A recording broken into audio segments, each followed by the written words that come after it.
Y vamos a pasar de inmediato con Estefanía en nuestro tema veterinario de este día. ¿De qué se trata? Gracias, Gerardo. Ya vamos a probar esa deliciosa receta. Mientras tanto, estamos aquí con el doctor Kevin Cuellar, ya amigo de la casa Vivo de la Mañana, que hoy nos trae una pequeña mascotita de la que vamos a hablar y de la que muchas cosas desconocemos porque, personalmente, doctor, yo se lo decía tras cámaras, bienvenido antes a Vivo de la Mañana. Gracias. Yo he tenido pescaditos y siempre se me mueren. Sí. ¿Qué pasará? ¿Qué hago? Que los pescaditos nunca sobreviven. Bien, buenos días y buenos días a todos los televidentes. Sí, la pregunta que nos hacíamos es bien importante. Casi siempre uno tiende a equivocarse en la forma de cómo cuidarlos. Es decir, nosotros creemos que con tenerlos en un recinto bastante bonito, bien arreglado, consideramos que ese es lo mejor para ellos, pero muchas veces nos equivocamos y compramos productos o, por así decir, aterrizando ya en la arenita o las piedritas que solemos poner. Que es lo primero que vemos. Es lo primero que vemos, así es. Entonces vamos a un acuario y compramos algunas piedritas y quizás sería lo ideal. Pero en primer lugar nosotros contaminamos el agua y eso es lo primero, contaminar el agua. ¿Cómo contaminamos el agua? Fácil, vamos a la playa, conseguimos arenita, no la desinfectamos y la ponemos muchas veces hasta con salinidad, es decir, con sal, y ya con eso ya estamos contaminando totalmente el agua. Aún así podemos poner también, cuando digo no desinfectar es porque no le hemos rociado algún desinfectante específico para trabajar con peceras. ¿Y eso se consigue fácil? Eso se consigue perfectamente en una clínica veterinaria o en un acuario. O sea, lo ideal es que todos los televidentes que tengan algún pececito, lo ideal es que se acerquen a los acuarios o a un clínico veterinario de confianza y puedan consultarle qué es lo mejor para poder desinfectar el agua e incluso adicionarle vitamina A, vitamina D, que es muy importante para los peces. Así como nosotros recibimos o catalizamos o sintetizamos la vitamina D a través de los rayos solares, ellos muchas veces no tienen acceso a los rayos solares. Entonces nosotros tenemos que adicionarle eso en el agua. Hay un montón de detallitos que no los tomamos en cuenta y por eso mueren. Estamos viendo una pecera en forma ovalada, que es normalmente lo que tenemos. ¿Son recomendables? ¿Es común? Sí. ¿Y qué otras características debemos tomar en cuenta a la hora de comprar ese pescadito? Porque muchas veces dicen, es que este pescadito no vive mucho. Esa es la creencia, la falsa creencia de nosotros, de que esa especie de repente no sobrevive, y es el cuidado el que debe ser. Es el cuidado, lo primordial es el cuidado. No obstante, hay diferentes tipos de peces que unos van a ser más longevos que otros. Por ejemplo, el que tenemos acá. ¿Este cuál es? Es un beta, es media luna, half moon, que es asiático. Generalmente todos los betas vienen de países asiáticos, en donde su hábitat natural es en lugares más oscuros. Por ejemplo, aquí hay demasiada luz para él, de lo normalmente donde está acostumbrado.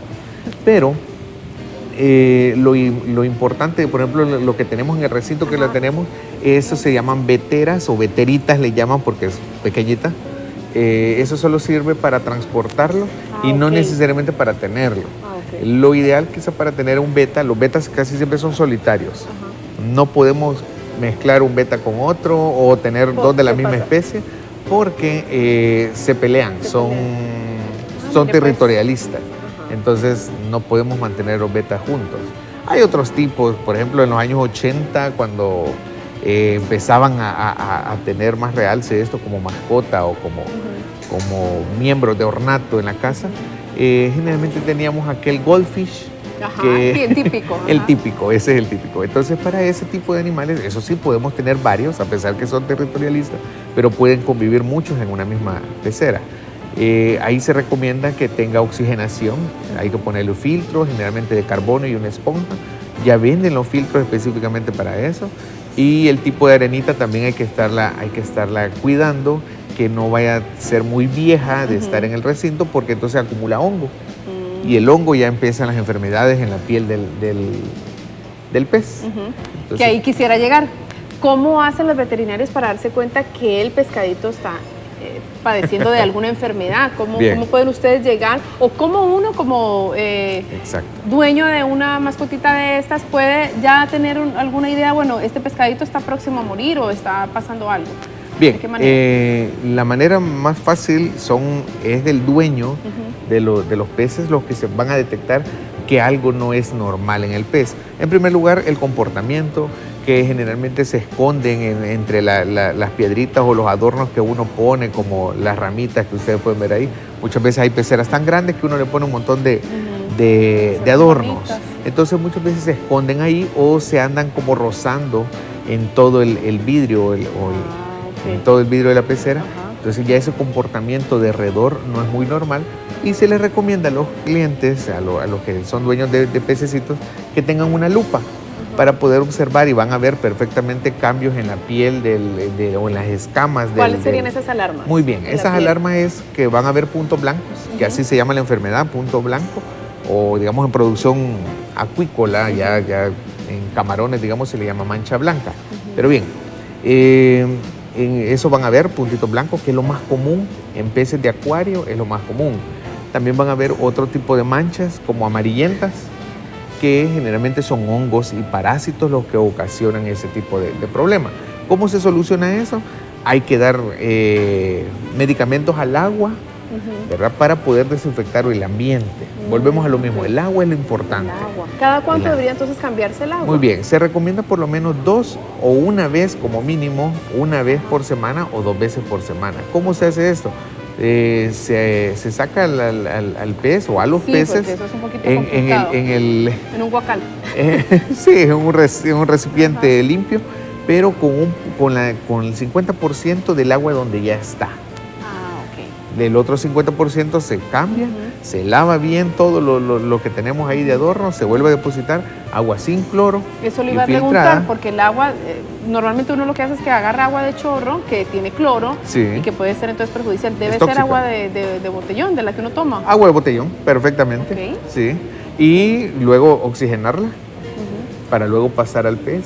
Ya cuando ya esté ambientado el nuevo recinto, ya con agua con recambio, pasar al pez con el 50% de agua que tenía. Nosotros podemos decir, pero es agua sucia, no importa. O sea, porque el otro 50% va a nivelar, ¿verdad? El animal tiene que estar en un ambiente bastante controlado y que no se sienta tan extraño. Por eso hacemos de esa manera los cambios. Mire, es bien complejo entonces tener un pescadito de eso. También me llamó la atención de que hay que ver qué tipo de especie tiene uno a la hora de comprarlos. Exacto. Preguntar, porque yo creo que es válido preguntar si esta especie se puede juntar con esta para que no haya alguna. Lo mejor es que consulten a los expertos. Los expertos muchas veces no necesariamente es el clínico, sino que cuando uno se anima a tener un pez o muchos peces, tenemos una pecera que tenemos tiempo de no ocuparla, ir al acuario y decir, mire, tengo una pecera de tales y tales dimensiones, tiene tanto tiempo de no tener animales, para poder darle los tips necesarios para poder desinfectar y preparar esa pecera. No que la tenemos embodegada, la lavamos y la ponemos, no es así. Sí, hay que estar al tanto, porque uno se fija más en las piedritas, en la plantita, en todos los adornos, en la pecera, en la gran pecera. ¿El tamaño de la pecera influye en cuanto a la cantidad de peces que uno tiene? Sí, en la cantidad de peces y el tipo de pez, cuál va a ser el crecimiento. Porque hay unos betas, este beta no crece mucho, pero hay unos betas que crecen mucho más. Entonces uno tiene que ir pensando en la dimensión de crecimiento que vamos a tener. Todo eso hay que consultarlo antes de. ¿Cuál es el pez que más crece de los que encontramos aquí en el mercado? Quizás el beta es uno de los más comunes. Luego hay una especie como de tilapia, pero una tilapia que no es la que sirve para explotación, la comestible, sino es otro más ornamental. Excelentes recomendaciones, gracias al doctor Kevin Cuellar, que siempre nos viene a instruir acerca de nuestras mascotas, de los animales, en este caso de los pescaditos, donde hay que tener mucha importancia no solo en el cuidado del agua, sino también en cuanto a la especie, a todo lo que él nos comentaba. Bendiciones, doctor. Gracias, igual. Éxitos. Gracias a todos y gracias a los televidentes que nos sintonizan todos los días en Viva la Mañana. Gracias, doctor. Aquí lo vamos a contratar para que se quede con nosotros. Vamos a ir a una pausa comercial y ya regresamos con más aquí en Viva la Mañana. Viene la segunda parte de La Cocina, no se vaya.